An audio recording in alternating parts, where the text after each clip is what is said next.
these ratios. See, for me, this is the big deal, because I used to sit 6 open houses a week. I used to sit 6 days a week for almost a year. Yeah.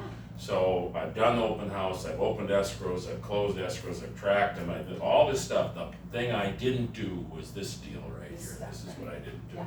It was So you don't actually know your numbers. Right. You don't actually know how many names do I need to call in order to do this, right? In order to get an appointment, and that's what you wanna start to figure out. Because then you go like, I wanna get better. Yep. I wanna get an appointment for every 25 calls I make, not for every 40. How do I do that, right? So, and it just reinforces. Do you remember in the Ignite class, it was a few classes ago, and there were these real estate brothers, the twins or the brothers from Canada, right? And at one point in the video, they tell you, it doesn't matter what you do over time, it matters what you do today. Did you do your activities? It doesn't matter if somebody yells at me or doesn't yell at me or whatever, I could care less. Did I do my activities today, right? And he says, what are you doing watching this video? Get out there and call people. I love that. So I just want to encourage you again to take this seriously. I know it looks a little not so serious. And I'm sure once they improve they're going to transition our tracking system ultimately to Command. So I'm sure we'll have a new one. But in the meantime, this works very well.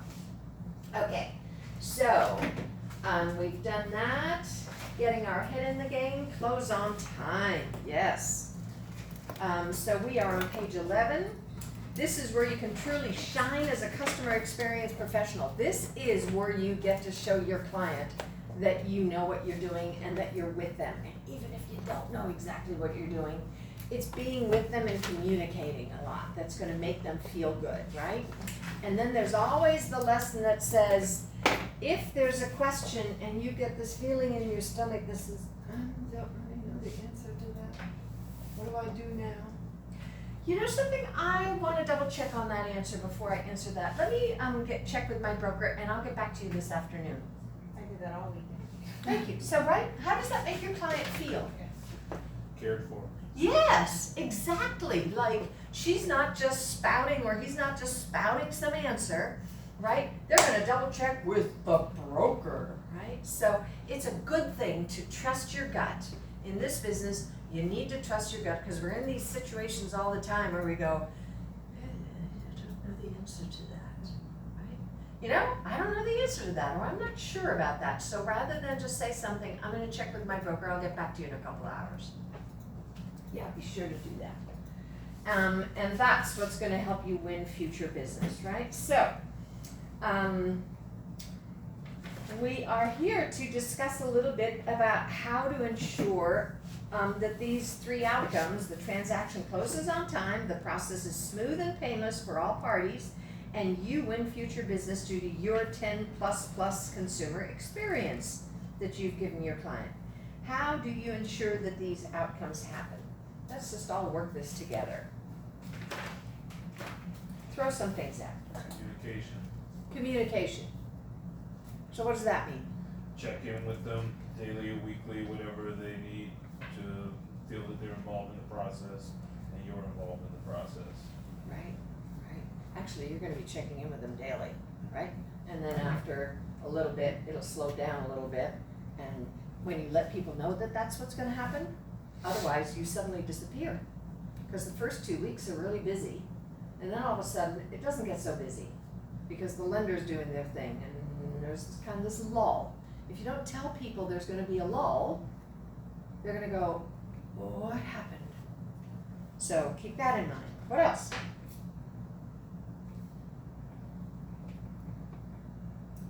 What else do you think? Do you think it'd be good to have a system? Yeah. And again, you're probably in that black hole of what is escrow mode. Like, okay, what is my system? Well, at Keller Williams, we, like I said, that escrow class, how to get paid, we have something here. I'm going to pass these out. We have something called our transaction checklist. And our transaction checklist is actually something that gets turned into a timeline. And we're going to show you, I was trying to print out a timeline and I was having a hell of a time up there in the other office. we literally, this here is the documents that are needed in order to open escrow, in order to get paid and close your file at Keller Williams. So first there's the listing documents you need, and then under the purchase contract section, well, there's all the possible documents you need here. We list them all. You don't need them all, you don't have them all for every transaction, but you might. So they're there, they're listed to remind you. You're gonna have a purchase contract, you might have a counter offer, you might have an addendum, right? If it's an older house, you're gonna have a lead-based paint addendum. Sometimes you have an as-is addendum, that kind of thing. You're gonna have a cooperating broker firm separate contract or dual agency, one of the two. It's either dual agency, in-house, or you're cooperating with another broker. And then you're gonna put your MLS printout in there, never mind that. And then the second page are the documents regarding all the contingencies. And this is literally the template that is in our command file folder where you're gonna upload all these files, all these documents are gonna get uploaded in the order in which they appear in the contract. So they're named by the contract paragraph, right? Because it's your contract that you're implementing and doing everything that the contract says. Yeah. So is this like Sky Slope, because that's what I'm used to doing? No, Okay. you're gonna be in command. Okay, And this list is in command in the file system. In so command. no more Sky Slope, No you more upload Sky it to Slope. this. That's correct. So Okay. take that escrow, how to get paid class. Yeah, I'm used to uploading it to Sky Slope, so Yeah, it's just upload very it to this. similar, Yeah. very similar. You're Okay. gonna but these pukas already exist is what I'm saying. Right. So you just find the right puka and you upload, you drag Yep. your file into there, right? So, and this particular list also becomes what we call a timeline. And the timeline, because each one of these items that apply to your contract and to your transaction have a deadline associated with it. And it's the deadlines that are important, right? We need to make sure everything happens within the deadlines. And in order to do that, we put them into chronological order. So you're gonna learn how to do that, how to put your due dates, the things that you need to do, into chronological order. Stick with me, I'll take you through the calendar. You don't need to worry about that now, Cherish. So I'll take you through that. So this is our system. This is how we help the process, right? By putting it into chronological order. And then you can decide that, okay, I'm gonna put it all into my calendar. I'm gonna make this transaction green, and all the green things in my calendar are gonna be for this transaction so that I know when the due dates are. Do you guys use like a Google Calendar or Outlook or something like that, right? And you can color code the boxes. So you could totally do that with your transaction. So let me see here if I can show you an example. I just realized I brought you something. The other thing you're gonna do is, no matter what you do with computers and technology, it's all wonderful, but you're gonna carry a file. There's nothing more efficient than being able to sit with your client and pull out a file and say, let's see what our contract says, and go like this to your contract. And find it, and say, oh, the survey, let's see about the survey. Yeah, we have the survey right here. Let's see what it says. Here's our survey. Now, how do I do that? I get organized. So I set up a file right when I start my transaction, and I put my contract in it. It's the first thing that goes in there. On the left side of my file folder, I'm going to put the timeline. This is what our timeline used to look like. Looks a little different today, a little fancier. And literally here, I write down, I did this, I did this, I did this, I did this, I did this, right? I keep track of what it is I do. And this is important in the file, really important.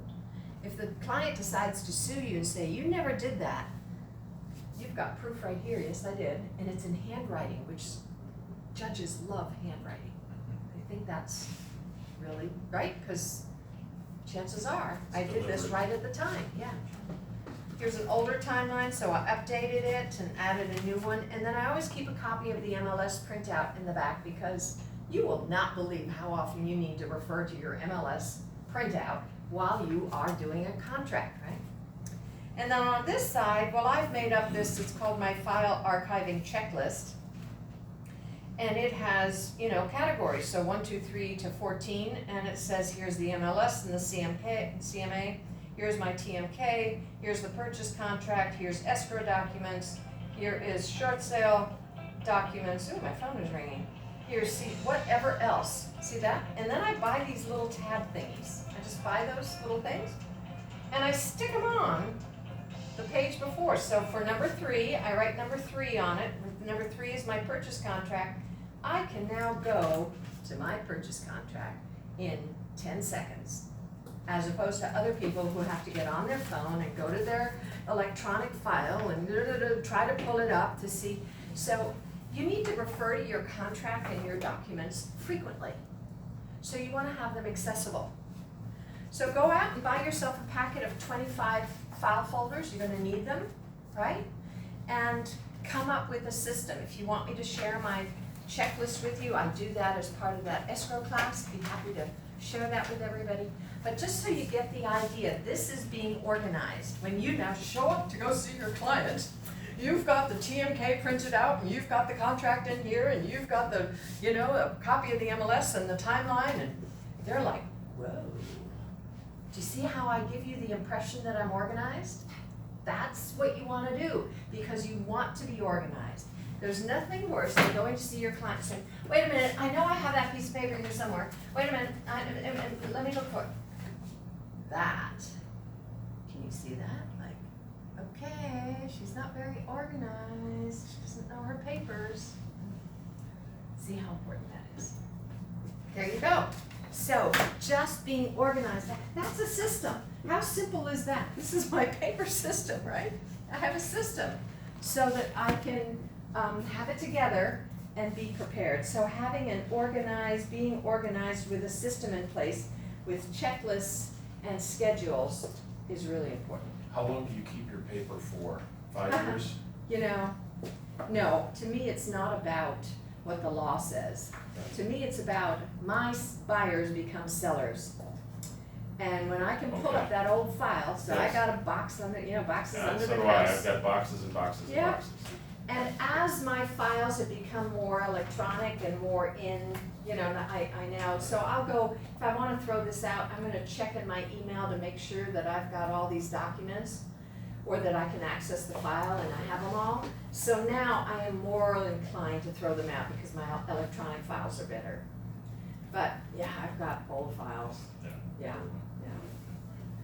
One of the lovely things that people like is when you go to sell their house again is to take a look at the seller's disclosure that they were given, and to now see how they fill it out, and they get to see all the things that they've done to the house, right, and to the property, and you can check and you go, the seller told you that there was this and this and this and this. We really need to disclose that again. We do? Yeah, we really do. So it's helpful to have those old documents. That's what we're talking about. The law, I'm not sure, it's a 5 years, 5 years. I keep them. Could be 7, 5, whatever it is. But our electronic files are sufficient for that. So what you do with your paper files is really up to you. All right, what else is on our list here? Come from contribution and have a mindset of winning for your clients. There's a good one, right? Always positive, coming from contribution. Let me answer that for you. Let me get that for you. Let me bring that to you. So when I have clients on island, I go to see them. I think I mentioned that the other day. I'd rather go to their house and sit with them to bond and sign a contract than not, right? Than do something electronically. Now sometimes you have people and you can tell they would really rather not have you come over, and then you're like, hey, no problem, I'll email it to you. And I'll use another opportunity to connect, right?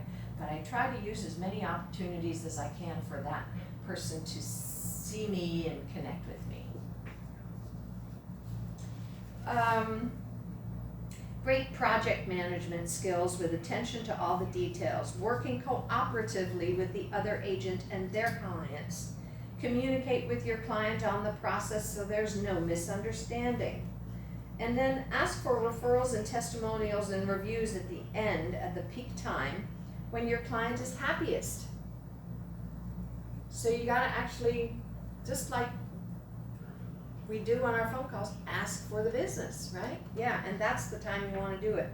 Leave a lasting impression of the right kind, be on top of your game, don't wing it. Always ask your brokers, this is what your brokers and your coaches are here for. We are here to help you, and so you don't have to be winging it, okay? That's what we're here for. And jump in immediately to fix anything that's gone awry.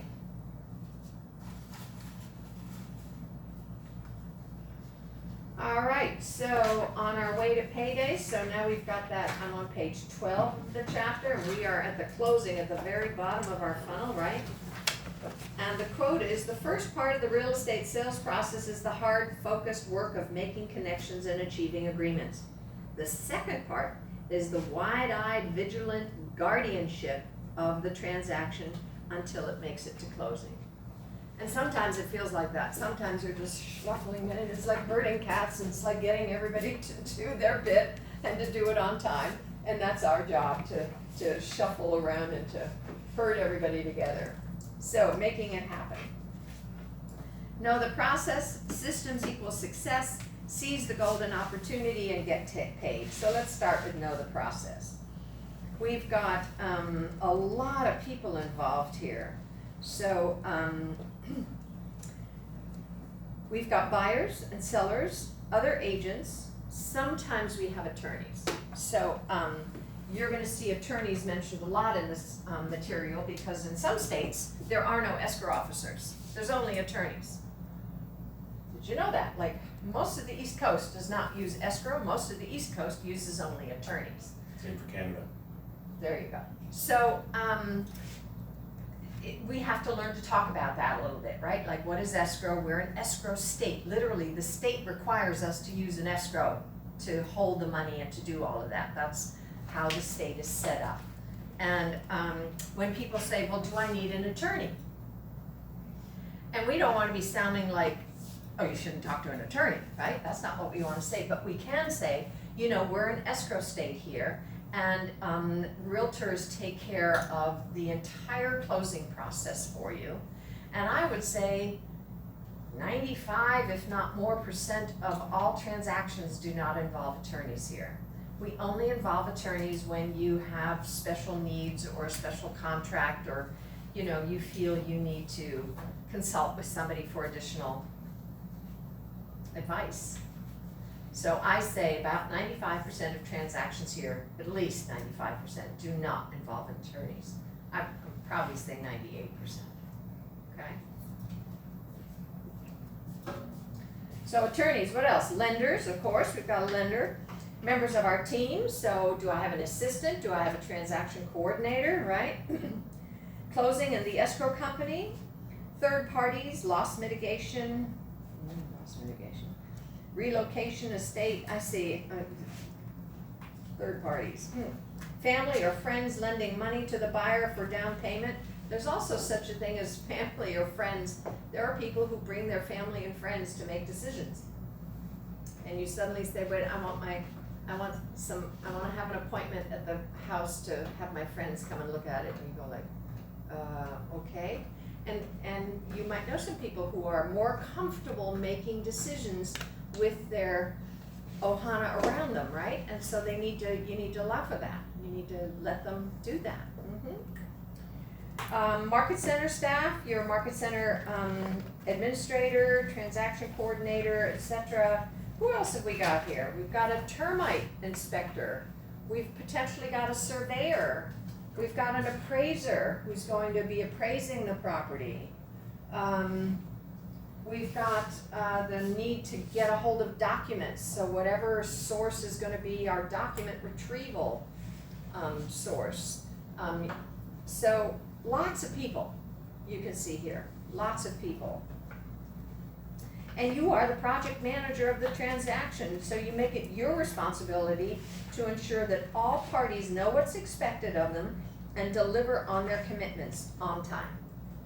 So some of you are going to be doing your first transaction, and you might think, you know what, I'm going to manage this all by myself because I want to learn this process. And I get that.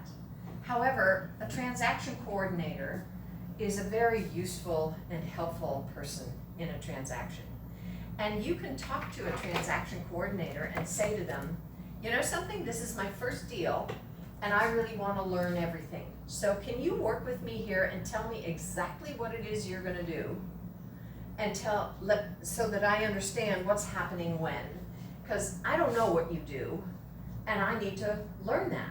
So your transaction coordinator can actually be helpful to you in the day-to-day, okay, today I'm going to, what's time to do now is to make the appointment for the termite inspection, or today I'm going to work on hiring the inspector, or today you need to advise your client, blah, blah, blah. So you can say to the transaction coordinator, I want you to contact my client to make appointments, or I don't want you to contact my client for any reason. I will do all client contact.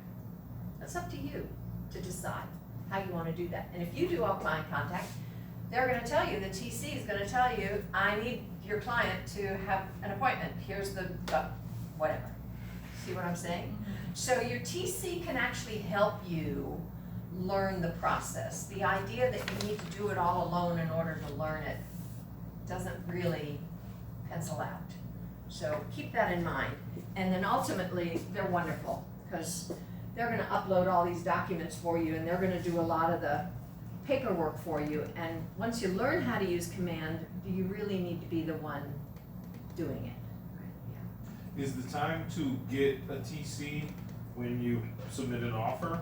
No, the time to get a TC is when you've got a signed offer, when you're ready to open escrow. And a TC will do your timeline for you, they'll set up your command opportunity for you, they'll do your escrow instructions for you. All the things that you learned in the escrow how to get paid class, they actually do for you. And you can say to the transaction coordinator, you know what, I would like to do the timeline because I want to learn how to do this, I want to feel comfortable. And the TC is going to say to you, no problem, I'm going to do one too so I can double check you. Now how good does that feel? Right? You've got somebody proofing your work. So use them that way.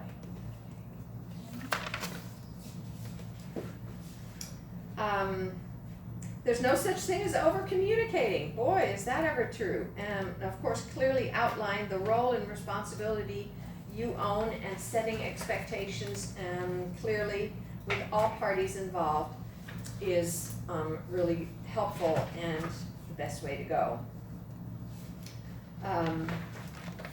Let's take a look on page 14 about the contract to close process.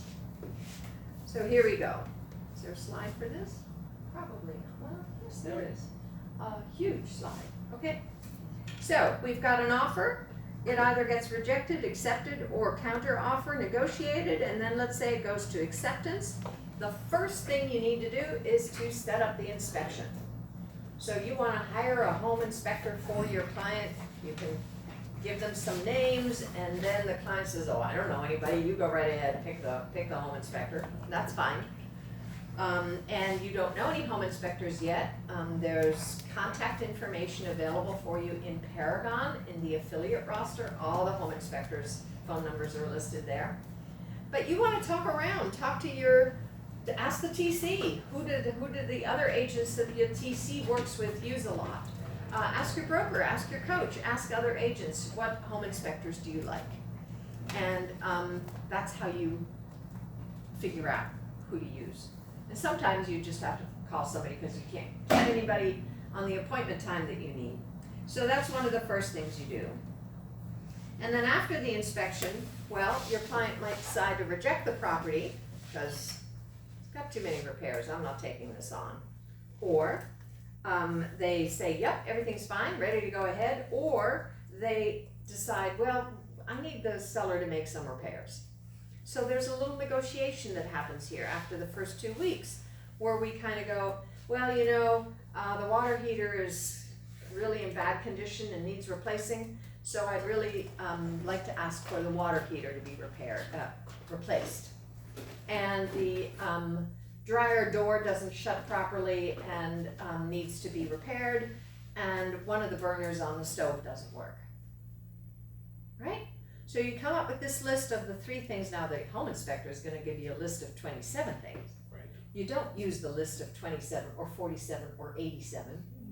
things that are wrong and submit that to the listing agent, cause that's like, you're buying a used house, what did you expect? You know, I am not here to fix every little screw or to whatever you're finding here, right?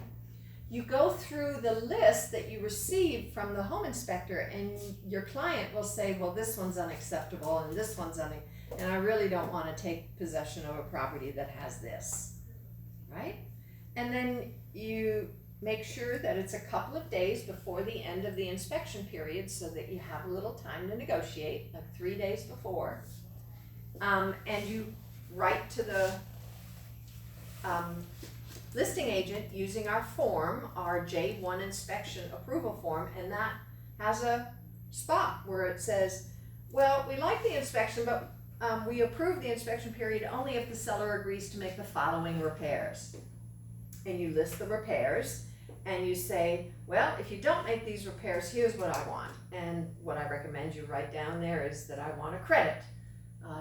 Buyer would like a credit at closing. If you don't, just don't do this, you know. Or ask for a credit up front.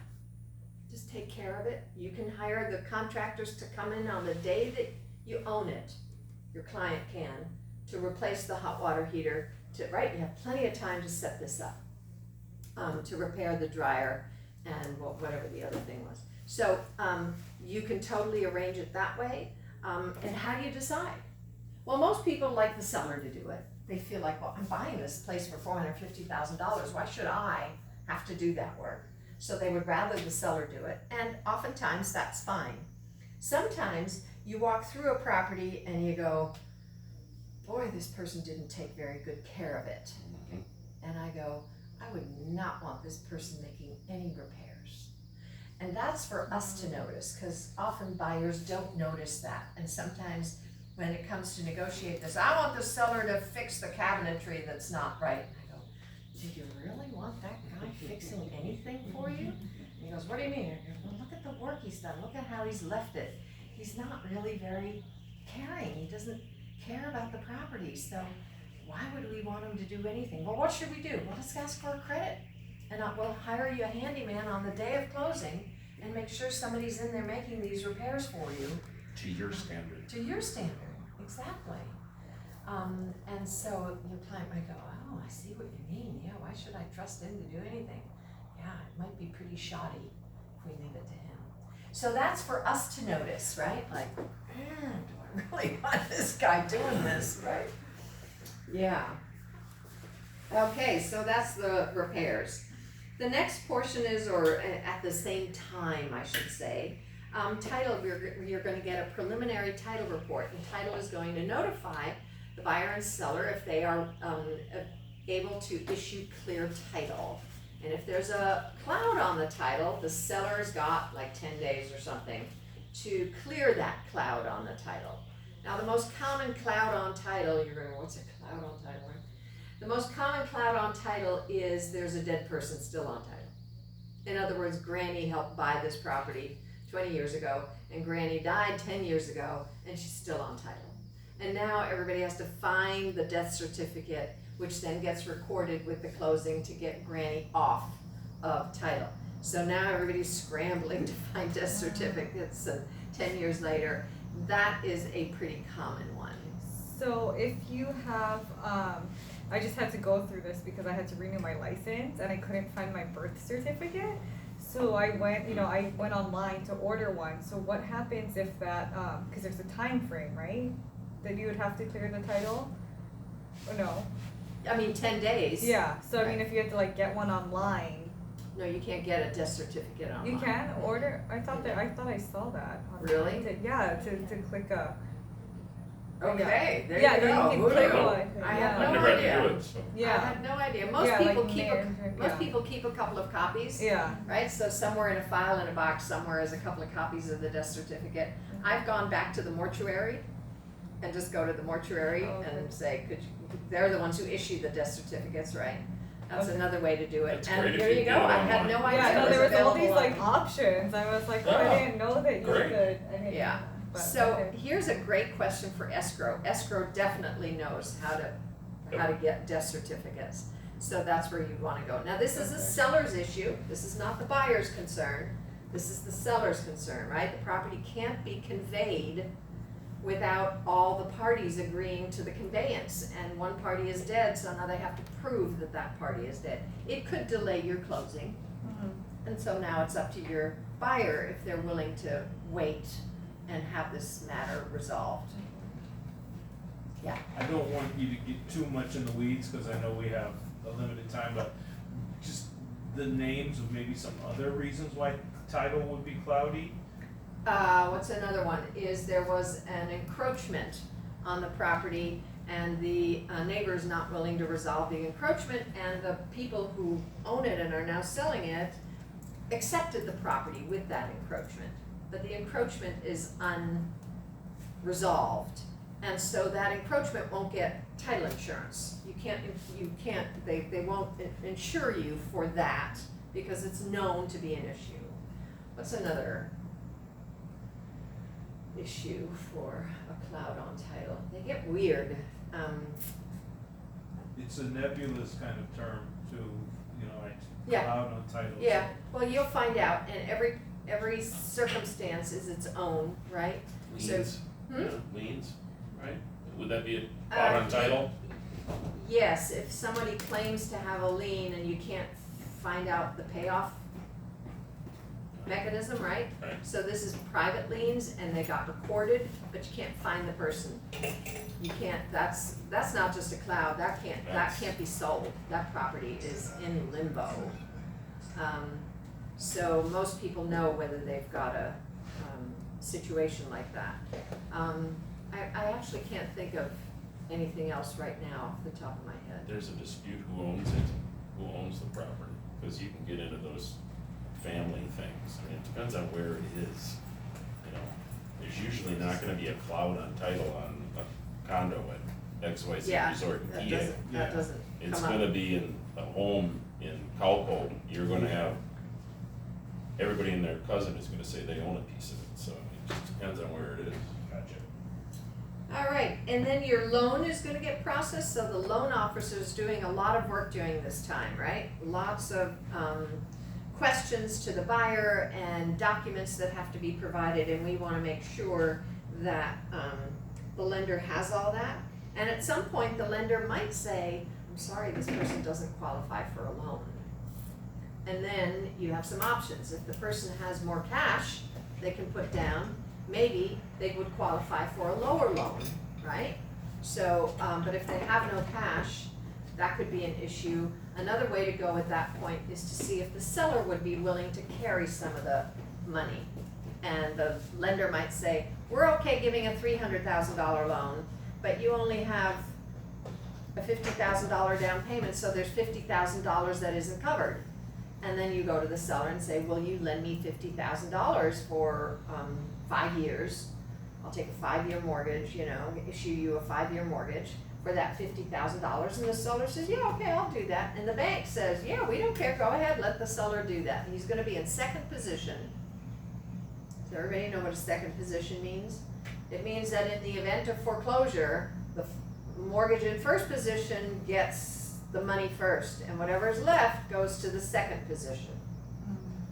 So in our Great Recession, when all those foreclosures happened, it's second mortgages, home equity lines of credit that people had on their houses that took the big bath. Those totally did not get repaid. So that's why it's important, first position versus second position, and that's what it means. Your first mortgage is usually refers to its first position. So working with the lender and making sure the lender gets all their information is really important. If there's any other matters, so if there is anything that is supposed to happen during escrow, like if you're selling a condo, you need to provide documents. There's the CC&Rs and the house rules and the bylaws and the articles of incorporation of the homeowners association and the minutes of the last few meetings and the board meetings and the and sometimes it's very thick stuff, sometimes it's not so thick. And as the listing agent would be responsible for providing those, getting those documents and getting them to the buyer's agent. And we use services like they're called DocuTreeve or DocuServe, and they have the most current and up-to-date versions of the documents. So you don't want to use the seller's doc, like the seller says, I have a file here with all those documents, I keep them. No, because they might have updated the bylaws. They might have changed things. There might be a new set of minutes that the seller hasn't received yet. So you always want to make sure that you receive them through those services. And then you want to coordinate closing with the escrow officer. The escrow officer and the lender are going to tell you when they're ready. And usually one of the two will set the appointment and get the buyer to come into their office to sign. And you want to try and, today the lenders and the escrow officers will have appointments with your clients without letting you know. You don't want that to happen, so you want to make sure you ask the escrow officer, please include me in the closing, I want to be there for the signing. Oh, okay, fine, we'll do that. Because you want to be there, you want to bring your file, you want to be able to answer any questions, you want to hold their hand, you want to support them. This is a big deal, right? They're there signing their documents. The buyer signs for their documents usually about 5 days, 6 days before closing. The seller, on the other hand, only has to sign a deed and some waiver forms. Doesn't have to sign a lot. And that usually is done like 10 days before closing. And escrow holds the deed that's now signed over to the buyer. And then when the buyer signs and the buyer puts their deposit in, escrow holds that money and that information, sends all the documents to the lender, and then the buyer goes for the final inspection. So the final inspection probably happens, well, actually, let me change that. The final inspection should happen before your client signs. Nobody wants to sign and give money without having seen the place again and making sure that those repairs got made, right?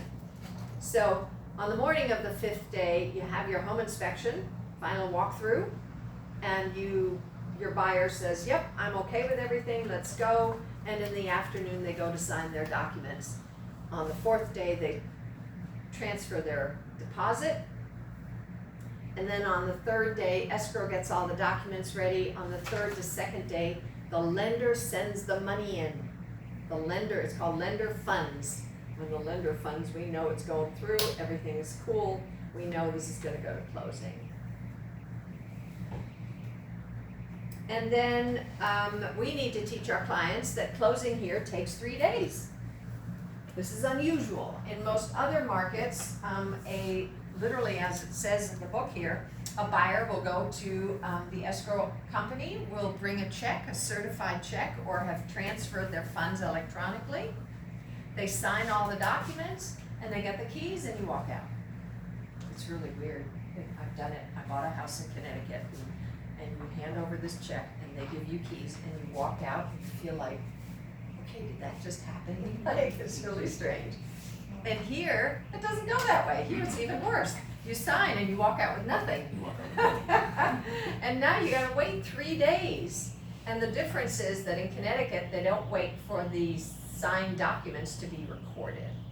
Here in Hawaii, we say, no, we're gonna record this stuff first. And when it's all recorded, then we're gonna transfer the money and give you the keys. Yep. Okay? So that's the difference here. And we have to explain that to our clients. So I just kind of went over what's on page 15. So I think we'll just move on with that. Any questions on that kind of an overview? Okay. So let's go to page 17 to systems. Where's this? Hit number 1. Successful tip number 1. Oh, I don't even see that anymore. But what's it say? Page 17. Page 17, throughout the entire, oh, that's where we're gonna go, okay. So, system. It's essential to have systems in place for closing and post-closing processes. So, that's what we're talking about. This is also where your lists come in handy again. Remember I told you about how important lists is in our business? Well, this is the one that where the lists are really important. So, working your way from an accepted sales contract to the closing that rewards everyone requires that you follow a great checklist. Here are 2 such checklists: the buyer agent contract to close checklist and the listing agent's contract to close checklist. So understand them and use them. And here's the tip number 1. Throughout the entire contract to close process, follow up regularly with the closing title escrow company and the loan officer to be sure everything is progressing on schedule. And tip number 2, both agents should attend the closing and be a resource to their clients, and to be sure items like keys, security codes, openers, etc., providing access, security, and use of the property are turned over to the buyer. It's also a chance to thank your client and ask for referrals. So how this often happens is, and I love it when this can happen, is when the seller comes to the final walkthrough for the last 15 minutes. You have them, like if the walkthrough is at 10 o'clock, you have them come at 11 or at 10 to 11.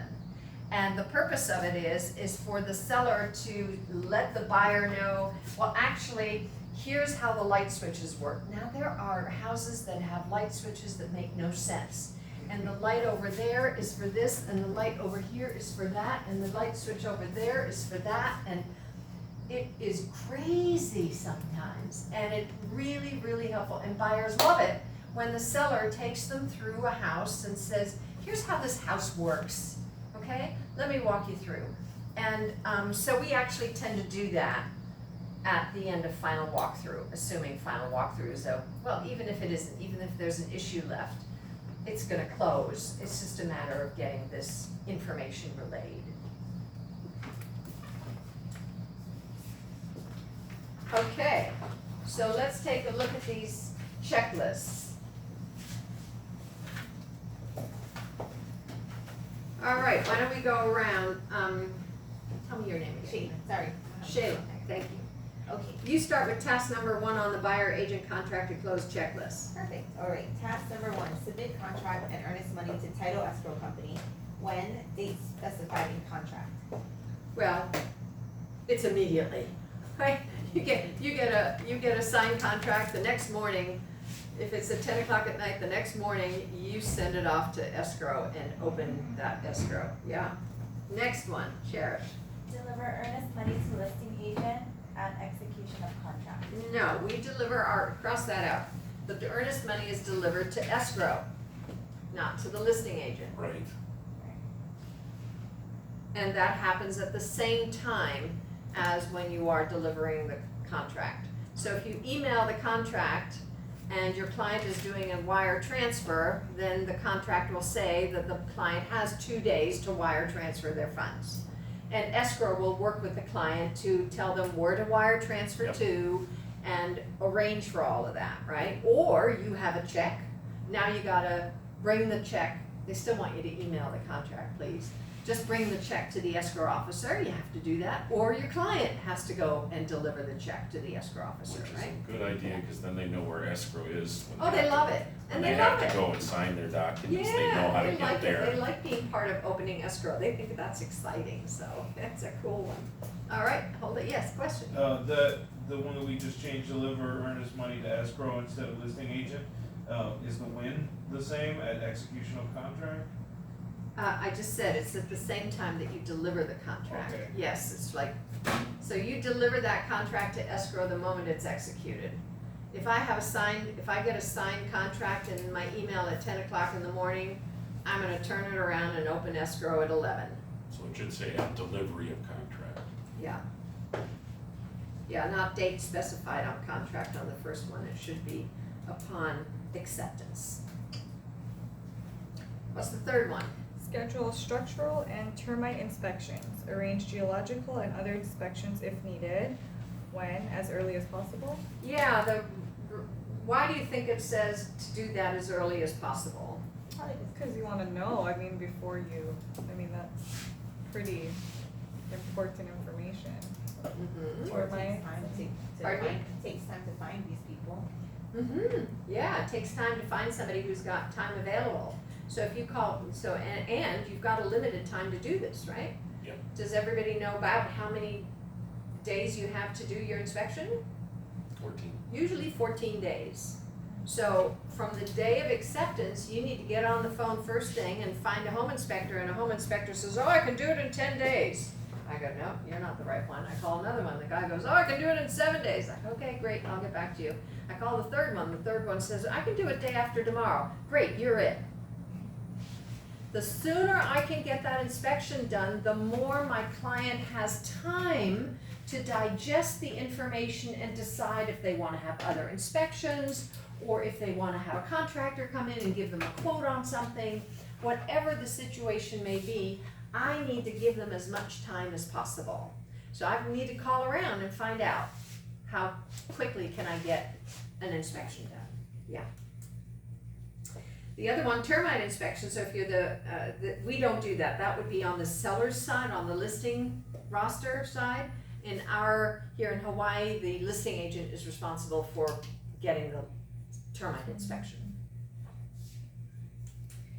Geological, wow, that's really interesting. I suppose it's because people do radon tests and perk tests. Everybody know what a perk test is? A perk test determines whether the soil will absorb, will drain properly. So it depends on what part of the country you're at. These things are required. We don't do radon testing here, and we don't usually do perk testing here. So the only geological thing I can think of is if you needed to do soil testing. If somebody says, I want to have an organic farm here, and there's been old